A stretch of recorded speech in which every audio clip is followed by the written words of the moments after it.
আমার কি করতে পারবে? তোমাদের হেড স্যার আমার মাথার একটা চুলও সরাতে পারবে না। সুপ্রিয় দর্শক, সবাইকে আজকের এই ভিডিওতে শুভেচ্ছা জানাচ্ছি। সেই সাথে আপনাদেরকে দেখাচ্ছি যে আমরা এই মুহূর্তে উপজেলা প্রশাসন গেট সংলগ্ন অনেক শিক্ষার্থী একটি মিছিল নিয়ে এসেছেন। আমরা আপনাদেরকে দেখাচ্ছিলাম যে তারা তাদের দাবি যে যাদুচর বালিকা উচ্চ বিদ্যালয়ের যে স্কুলটি রয়েছে সেখানে আইসিটির ক্লাস না হওয়ার কারণে কিন্তু আজকে তারা উপজেলা নির্বাহী কর্মকর্তার কাছে কিন্তু একটি র্যালি এসেছে স্কুল থেকে। সেই স্কুলের যে সকল শিক্ষার্থী এসেছেন তারা কিন্তু এটি একটি দাবি জানানোর জন্য যে দীর্ঘদিন থেকে সেই স্কুলে কিন্তু যে আইসিটি ক্লাস রয়েছে সেটি ক্লাস না হওয়ার কারণে কিন্তু তারা আজকে এই দাবিটি নিয়ে কিন্তু এই রৌমারী উপজেলা নির্বাহী অফিসার বরাবর কিন্তু আজকে এখানে এসেছেন। আমাদের স্কুলে আমরা গত 5 বছর ধরে ক্লাস করি। এই 5 বছরের মধ্যে আমাদেরকে টানা 2 মাসও ঠিকভাবে ক্লাস নেননি এবং কি আমরা পরীক্ষার্থী, সামনের বছর আমরা পরীক্ষা দেব। 2 বছরে আমরা মনে হয় 1 সপ্তাহ ঠিক মতো ক্লাস করিনি।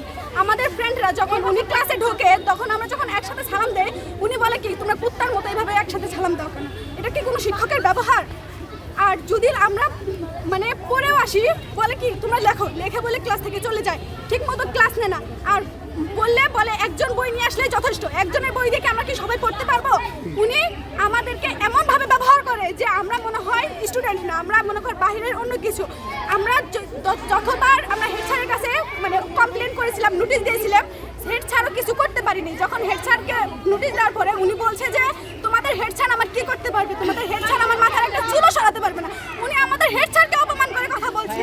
আমরা ওনার ক্লাস চাই না, ওনাকে আমরা পরিষ্কার করতে চাই, ডাইরেক্ট পরিষ্কার, অন্য কিছু চাই না। কারণ আমরা স্টুডেন্ট, আমরা যদি শিক্ষার জন্য একটা প্রতিষ্ঠানে ভর্তি হই, আমাদের বাবা মা কষ্ট করে আমাদেরকে পড়ায়, উনি কেন আমাদের সাথে এই ব্যবহারগুলো করবেন? উনি কেন আমাদেরকে বলবেন যে তুই এটা করিস না কেন? তোর বাবার ব্যবহার খারাপ না? উনি কেন আমাদের বাবা তুলে কথা বলবেন? আমার বাবা আমাকে কষ্ট করে পড়াশোনা করে, উনি কেন আমার বাবাকে বকা দিবেন? আমার বাবা একজন কৃষক, আমার বাবাকে তুলে জন্য উনি কথা বলবেন কেন? আমার বাবা আমাকে পড়ানোর জন্য অনেক কষ্ট করে।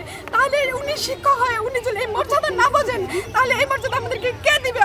আমি এটা মানে আচ্ছা, এটা এই বিষয়ে যে আমাদের স্কুল থেকে স্যারকে পরিষ্কার করা হোক। কারণ প্রত্যেকটা শিক্ষক আমাদের সাথে অনেক ভদ্র ব্যবহার করে, অনেক ভালোভাবে কথা বলে। আমরা একটা জিনিস না বুঝলে স্যারকে মানে 10 বারের উপর জিজ্ঞেস করতে পারি, কিন্তু স্যার বিরক্ত হয় না। প্রত্যেকটা স্যার আমাদেরকে সুন্দরভাবে বুঝাই দেয়। কিন্তু একটা জিনিস আমরা না বুঝলে ওনাকে বলে কি তোমরা মুখস্থ করলেই সব পারবা। আইসিটি একটা বিষয় যে আমাদের হচ্ছে ডিজিটাল বাংলাদেশে আমরা আইসিটির পূর্ণ রূপটা যদি না জানি আমরা কিরকম শিক্ষার্থী? আমরা ক্লাস 10 পড়ি, সামনে বছর আমরা এসএসসি পরীক্ষা দিব, কিন্তু আমরা এসএসসির খাতায় কি লিখবো? আমাদের কাছে এইটাই দাবি যে আমরা স্যারকে পরিষ্কার চাই এবং আমাদের মানে ভালোভাবে দায়িত্বশীল শিক্ষক চাই, যিনি আমাদেরকে দায়িত্ব সহকারে পড়াবেন এবং সন্তানের মতো স্নেহ করবেন। আমি যাদুচর বালিকা উচ্চ বিদ্যালয়ে পড়ি, আমাদের আইসিটি ক্লাস হয় না। স্যার নাম হচ্ছে হুমায়ুন স্যার। তিনি বছরের পর বছর তো আইসিটি ক্লাস নেনই না, আমাদের সাথে আরো খারাপ ব্যবহার করে। আমরা যদি ক্লাসের বিষয়ে কিছু বলি তিনি আমাদের সাথে আরো খারাপ ব্যবহার করে। কি বলে? আমাদেরকে তুই বলে, যদি ভালো কিছু জিজ্ঞেস করি সে আমাদেরকে বলে চুপ থাক, কিছু বলিস না, আমাদের মানে কিছু বলে। এখন তোমাদের দাবিটা কি? আমাদের দাবি আমাদের ক্লাস নিতে হবে। এইভাবে আমাদের ক্লাস নিতে ভালো রেজাল্ট করতে পারবো না।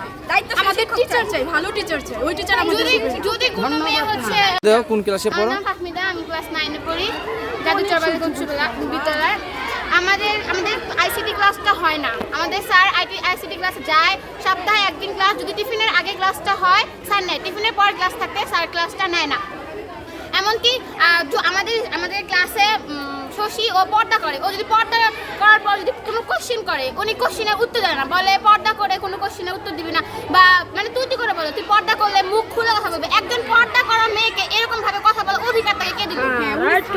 এখন দাবি কি আমাদের চাচ্ছেন? দাবি আমাদের আইসিটি, আমরা যখন 9 এ পড়ি আমাদের এসএসসি পরীক্ষার জন্য আমাদের আইসিটি খুব কিন্তু বিশেষ একটা সাবজেক্ট।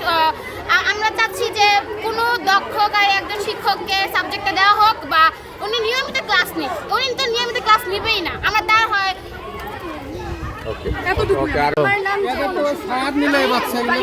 যাদুচর বালিকা উচ্চ বিদ্যালয়ে পড়ি, 7ম শ্রেণীর শিক্ষার্থী। উনি আমাদের বড় আপুদের টিফিনের আগে হইলে নেয়, আমাদেরকে টিফিনের আগেও নেয় নাই, পরেও নেয় নাই। 7 এর যে আমরা 26 সালে হয়তোবা 26 সাল 365 দিনের মধ্যে আমাদেরকে গোনা 2টা ক্লাস নিছে, 2টা অথবা 3টা। এই সালের ভিতরে তিনি আমাদের ক্লাসে একবারও আসেন নাই। তিনি যদিও 2-3 বার আসে, আমাদের সাথে খারাপ ব্যবহার করে। আমাদের স্কুলের সকল শিক্ষক আমাদের সাথে খুব ভালো ব্যবহার করে, আমরাও তাদেরকে অনেক সম্মান করি। আমরা যদি হুমায়ুন স্যারকে সম্মান দিতে পারি, উনি কেন আমাদের সাথে একটু ভালো করে কথা বলতে পারবেন না? উনি আমাদেরকে একটুও ভালো ব্যবহার করে না। আমাদেরকে কোনো স্যারও কোনো দিন তুই বলে নাই, আমাদেরকে জীবনেও কোনো স্যার তুই তোকারি করেন নাই। উনি আমাদেরকে তুই তোকারি করছে। এখন পর্যন্ত আমি জানি বলতে পারবো না যে আমাদের সাথে কখনো ভালো ব্যবহার করছে। আমরা দেখা হলে সালাম দিলে ভালোভাবে সালামের উত্তর দেয় না। অন্য কোনো স্যারদের সাথে দেখা হলে আমরা সালাম দেওয়ার সাথে সাথে আমরা ভালো আছি কিনা, আমরা খাওয়া দাওয়া করছি কিনা জিজ্ঞাসা করে। ওনাকে তো সালাম দিলে সালামের উত্তরই দেয় না। আর আমাদের বড়পুরা তো বললো যে টিফিনের আগের ক্লাস নেয়। আমাদের স্কুলে মানে আমাদের ক্লাসে টিফিনের আগে কি পরে কি উনি আমাদের ক্লাস দেখতে কেমন আসেই নাই। খারাপ ব্যবহার চাচ্ছ তোমরা কি চাচ্ছ? আমরা চাচ্ছি স্যারের বহিষ্কার। আমরা চাচ্ছি যদি ওই স্যার আমাদেরকে যদি ওই স্যার যদি আমাদেরকে ক্লাস নেয়, আমাদের সাথে অবশ্যই তুমি করে কথা বলতে হবে, আমাদের সাথে ভালো ব্যবহার করতে হবে, 100% ভালো ব্যবহার করতে হবে। আমাদের দাবি একটাই, আমাদেরকে ভালো করে ক্লাস নিতে হবে, অথবা উনি যদি ক্লাস না নেয় তাহলে আমাদেরকে উনি ব্ল্যাকমেল করেন। আমরা একদিন কি জানি ভুল হয়েছিল, ওনারা নাকি বলেন তোদেরকে স্কুল থেকে টিসি দিয়ে দেবে।